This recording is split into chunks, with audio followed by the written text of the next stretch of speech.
Hi friends, my name is Amanda, and in this video I am just having a chill day and I am restocking some of my fine art prints and just chatting about how I became a full-time artist and what I do to make money as a small business selling my art. And yeah, and just like some small business, art business struggles that I have faced. It's been pretty much exactly 2 years that I've been doing this. And this is the first video of a lot of videos that I will be making and making more consistently. Just sharing my process of being a full-time artist and our business owner. So yeah, if that interests you, stick around. And just sharing like really honest and open things that I struggle with or things that I am doing really well with my art business. But yeah, I hope this video is helpful and gives you some insight on how I run my small business. So yeah, let's get into it.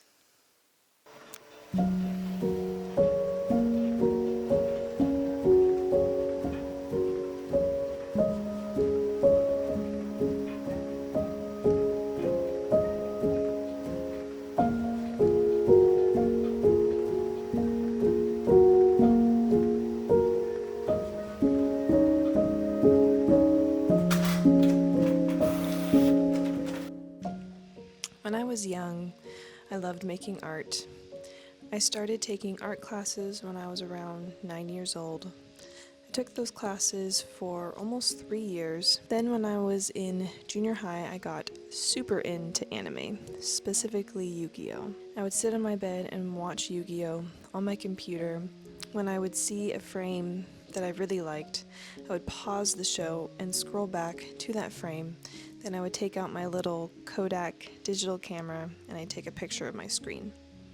Then I would get that picture off of my camera and onto my computer so I could print it out and draw from it while I kept watching the show. I did this for years and it was really fun. I would even make up my own anime characters. Towards the end of my years in high school, I started taking classes at the junior college. To start preparing for college, as a high school student, I could only take 2 classes. So I took a hard class and a fun class, which ended up being art.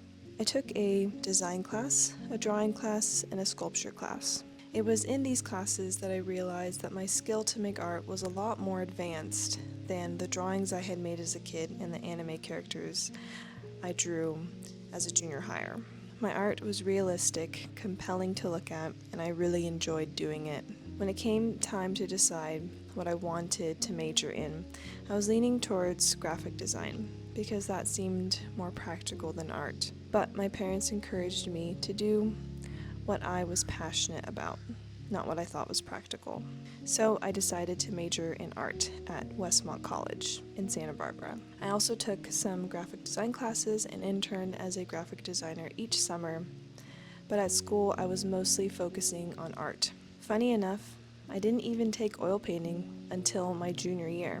When I was in drawing 2 the semester before I took oil painting, I had mostly been drawing with charcoal and pencil, but we had a few classes where we drew with acrylic paint and other mediums. I was painting with acrylic paint and my professor looked over my shoulder and said, "Amanda, have you ever painted before?" And I said, "No, not really." Then he said, "Well, I think you're a painter." The next semester, I was in painting 1 and I completely fell in love with oil painting. I loved how the paint would stay wet and workable for so long. I loved how deep and vibrant I could get the colors to be, and I just loved the texture of the medium.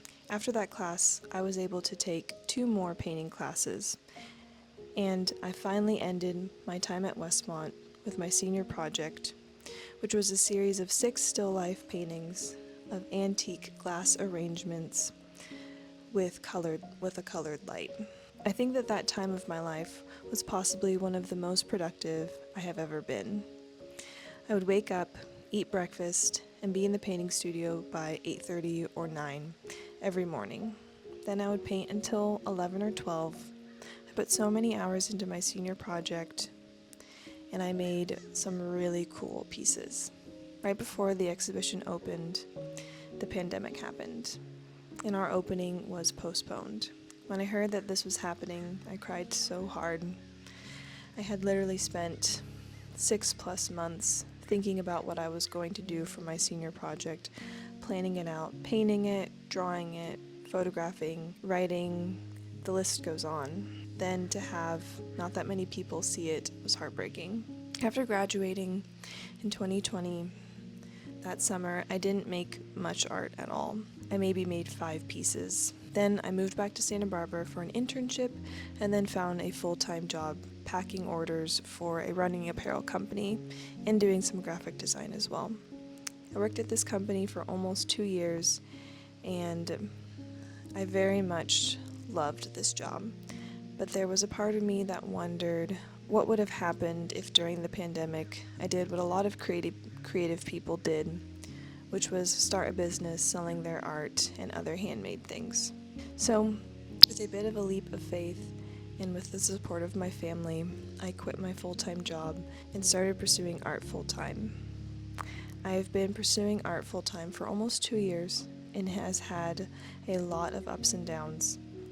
I have had times where I felt super creative and I'm making so much art. Then I've had times where I feel hardly any motivation to make art and it feels like a chore. At the beginning of going full-time, I poured so much of my energy into painting. I had basically been starved of painting for years and I was hungry for it. I still paint consistently now, but not with that same fierceness as when I first went full-time. Currently right now, what I am really struggling with in my art is getting people to buy it, not just at in-person markets. I am a part of a weekly art market that happens every Sunday here in Santa Barbara. It's called the Santa Barbara Arts and Crafts Walk. I also participate in a few other local art markets downtown on Saturdays. I always sell super good at each of these markets, but I barely sell anything on my website.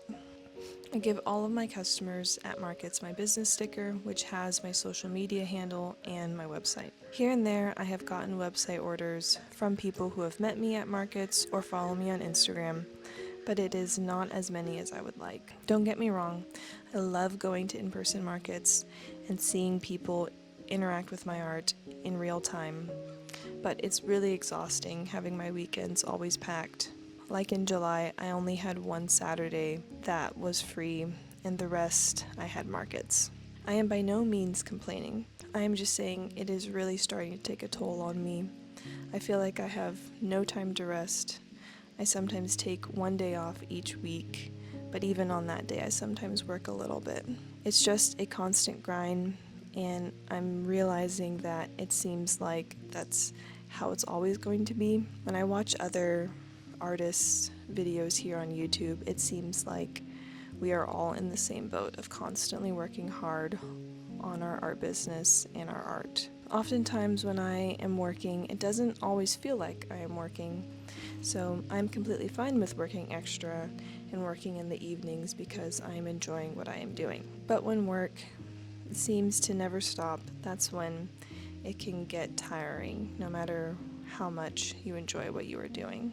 I think what I would really like is for in-person markets to not be such a huge part of my small business. When I have a market on a Saturday and then another on a Sunday, I am absolutely spent and overstimulated by the end. I am by nature a more introverted person, so it is hard for me to be friendly, talkative, and happy with every customer who looks at my art. When I have had 2 markets in one weekend, by the end I literally come home, eat, take a shower, and go straight to bed.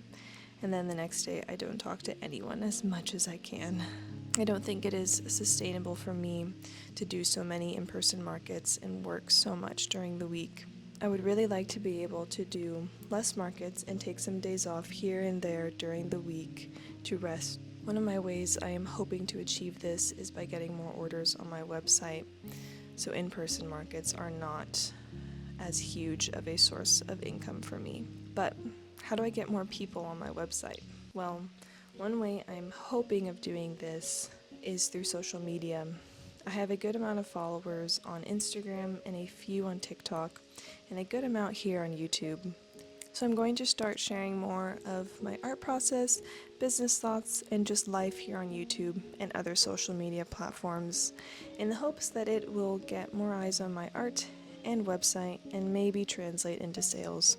I've been saying I wanted to do a YouTube channel since I started being a full-time artist, and I am finally at the point where I am actually going to do it and do it consistently. I have found so many amazing artists here on YouTube, and I connect with them so much because they are all small business owners, introverts, and creative people. Sometimes while I am painting, I will put on one of Chelsea Rodriguez's videos or Uncomfy Co's videos and just listen as I paint. In a funny way, it almost feels like hanging out with a friend. To wrap up this video, I want to talk a little bit about what my art is about. I have always been fascinated with glass objects and shiny things. I love how it picks up little bits of color and light from its surroundings. I am also really interested in fruits and foods, since that is a subject I didn't paint much in college. I paint everyday, ordinary things in a whimsical and interesting way. Things that most people can recognize and understand, but they look just a little bit different and fantastical. I want my art to draw any viewer in and invoke comfort and relatability. And what better way to do that than painting delicious fruits and interesting objects? So yeah, that is my art journey up to this point, as well as some small business struggles. If you made it this far, thanks so much. I really appreciate it. I am super close to 1,000 subscribers, which is super exciting. I am so happy for each and every sub I get. With this channel, I hope to provide helpful information about how I run my art business and my struggles and wins as an artist. Thanks so much. Bye, friends.